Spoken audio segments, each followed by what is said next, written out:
the momentous decision to leave Moab and return with Naomi to Bethlehem. But Ruth replied, "Don't urge me to leave you or to turn back from you.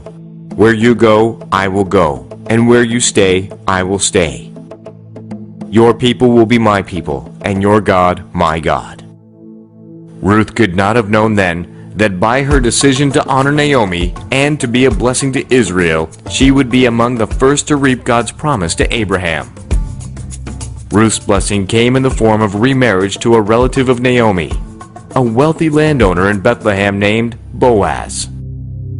Their union would produce a grandson named David, who would become God's chosen king of Israel. More importantly, it would be from among Ruth and Boaz's descendants that the long-awaited Messiah would arise, the one the prophet said was to come. He too would be from Bethlehem, but his coming, his words, and his influence would ultimately change the world. His name was Jesus, the Jew who divided history.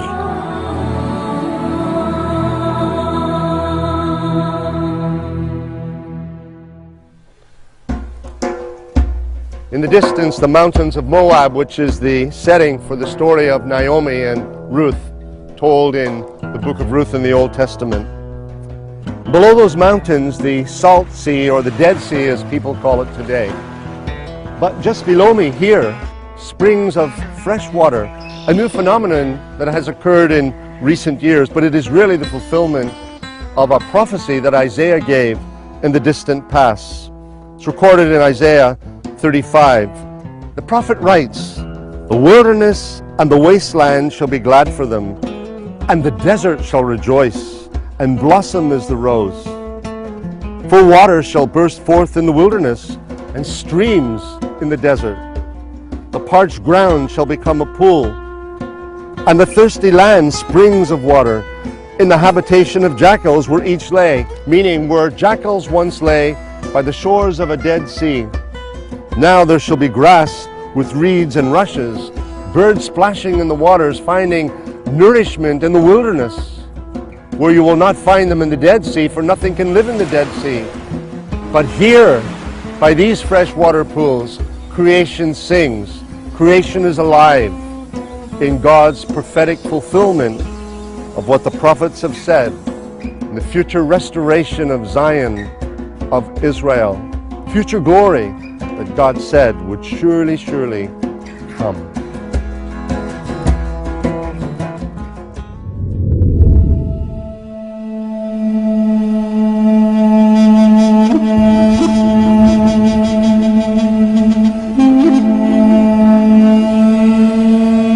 The period of the judges was ending just as the prophets began to appear again in Israel. And while an unnamed prophet had spoken to Israel during the period of the judges, Samuel was the first named among the major prophets to appear. It was as God's prophet that Samuel anointed the first kings of Israel, beginning with Saul. But this did not occur until near the end of Samuel's life, and not before he had appointed his sons to rule as judges in Israel. But Samuel's sons were corrupt in their ways. They were unacceptable to the people, who instead demanded their own king. God viewed this demand as a rejection of his own sovereign rule, yet he granted their wish anyway, coupled with a warning uttered on the lips of Samuel. The people of Israel would live to regret their persistent pleas for a king to rule over them. And so it was that Saul, a man of the tribe of Benjamin, became Israel's first king. And, as God had solemnly warned, Israel lived to regret Saul's rule, which ended in bitterness, marked by defeat at the hands of the Philistines, and the untimely deaths of his 3 sons in a battle with the Philistines on the slopes of Mount Gilboa. It was here too that Saul's life came to a dramatic end, when, seriously wounded by the arrows of his enemies, he chose to fall on his own sword.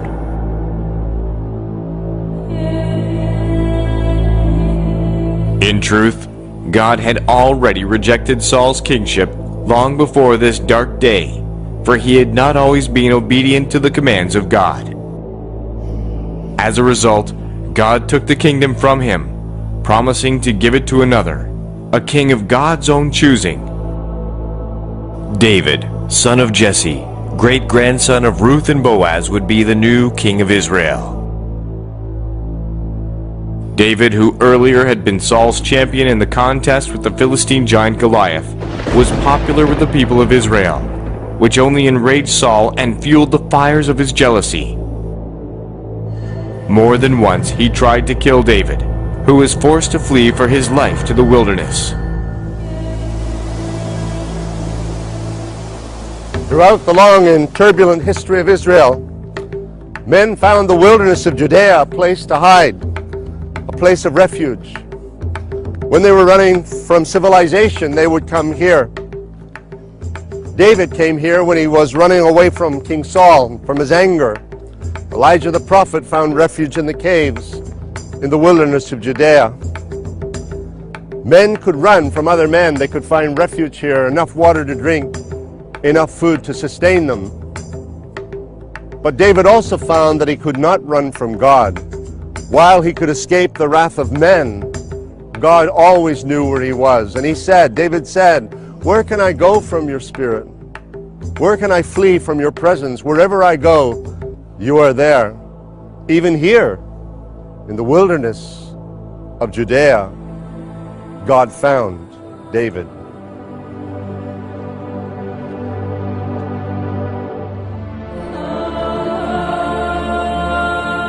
The people of Israel still look upon the reign of David as Israel's high watermark. While David had character flaws and at times showed poor moral judgment, God nevertheless saw him as a man after his own heart. Because of David's leadership and popularity, Israel was united, established, and prosperous. King David had a great mission, and that is to take a group of tribes and make them a nation. And one of his steps was, let me have a place that would serve the cattle that won't emphasize the tribal structure. The other way around. It's like building, say, Washington, D.C., a place that did not belong to any of the tribes, and even was at the border between two of the tribes, Judah to the south and Benjamin to the north. So his first step was conquering a place and deciding, let me build here my cattle, because that will serve the purpose of reuniting those tribes. Make them relate to the place as a unified place and not belonging to any one chosen tribe. Now with Jerusalem as its capital, David proposed to build a house for God. However, because he had blood on his hands from so many conflicts, the responsibility for building the temple became the mandate of David's son, Solomon. A man God blessed with unparalleled wisdom, and whose fame spread far beyond the borders of Israel. If Israel had prospered under David, its wealth compounded under Solomon. But Solomon was not David, and in time, he too violated the will of God.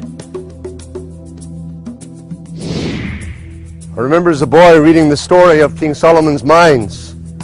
Conjured up in my mind images of buried treasure. Now as a man I walk in the region of King Solomon's mines. Here slaves were brought from all over the ancient world. Probably boys among them, forced to dig in the dirt, to dig tunnels into the earth, to extract more practical minerals like copper. Minerals that would be used in Solomon's great kingdom.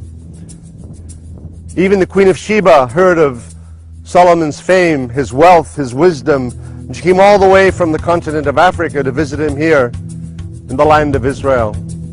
These pillars are known as Solomon's Pillars, tall sentinels that have been here for thousands of years. What stories they could tell of armies that marched through here, of nations that encamped here, of slaves who worked here, who spent their lives here among these canyons and tall mountains, in the wilderness of Paran, deep in the deserts of Israel.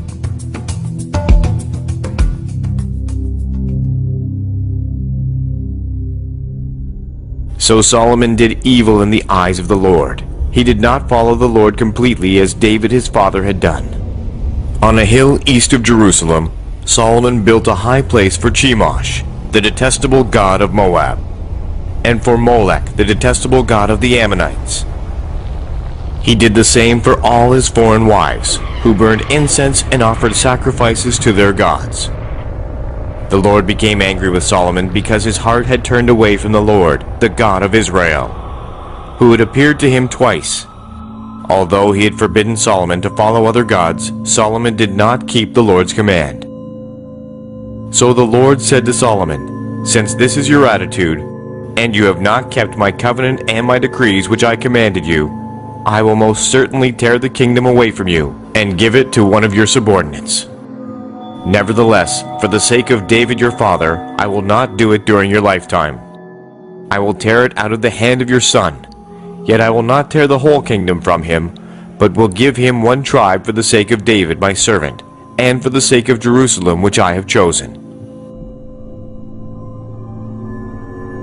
And God stirred up adversaries against Solomon, and from that time forward his kingdom knew no peace. Solomon reigned in Jerusalem over all Israel 40 years. Then he rested with his fathers and was buried in the city of David his father. And Rehoboam his son succeeded him as king.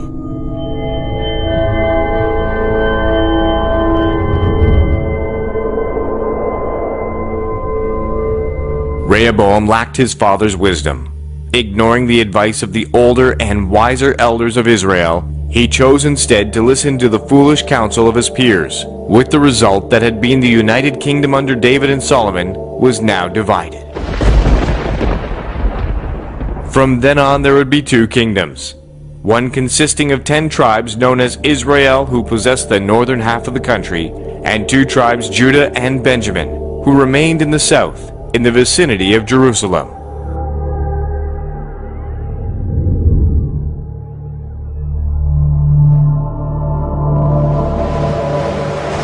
Time passed, and in the 8th century BC, the northern kingdom was conquered by the Assyrians, while in 586 BC, the armies of Babylon under King Nebuchadnezzar captured the southern kingdom consisting of Judah and Benjamin. In the process, the Babylonians also destroyed Jerusalem and the temple Solomon had built on Mount Moriah, better known today as the Temple Mount. This brought to an end Israel's most glorious days.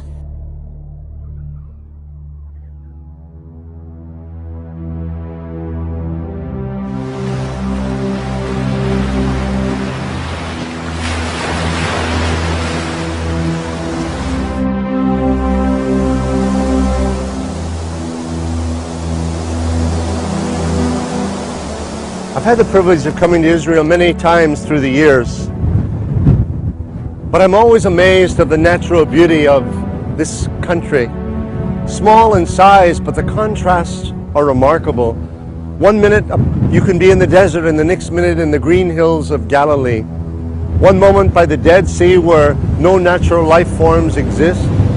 And then in the Sea of Galilee, which is teeming with fish.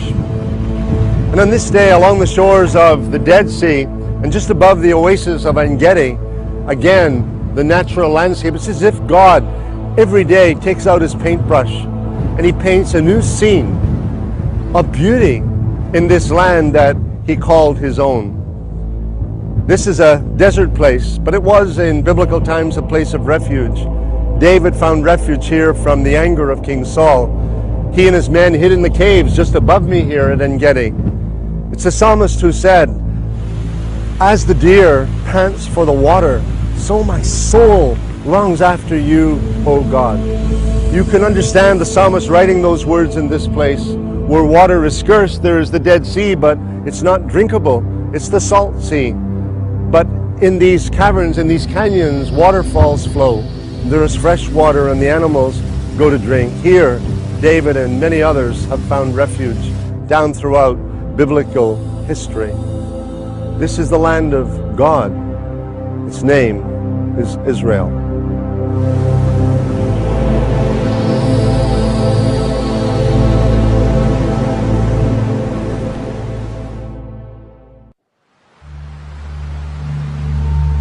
Eventually, all of Israel would fall to Babylon.